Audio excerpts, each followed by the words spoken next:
Trage aer adânc în piept.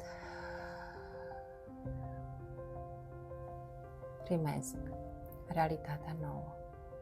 Primesc schimbarea cu ușurință. E în regulă să nu cunosc calea. Descoper pas cu pas următoarea mea mișcare. E suficient să fac un pas și Dumnezeu face 10 spre mine. Merit să primesc ce e mai bun de la viață. Am încredere în vocea mea interioară. Sunt în siguranță să fac pași noi în viața mea. Distrug și decreez în totalitate tot ce împiedică evoluția conștiinței mele. Accept ceea ce este, eliberez trecutul, binecuvântez prezentul și viitorul. Corpul meu este în siguranță aici și acum.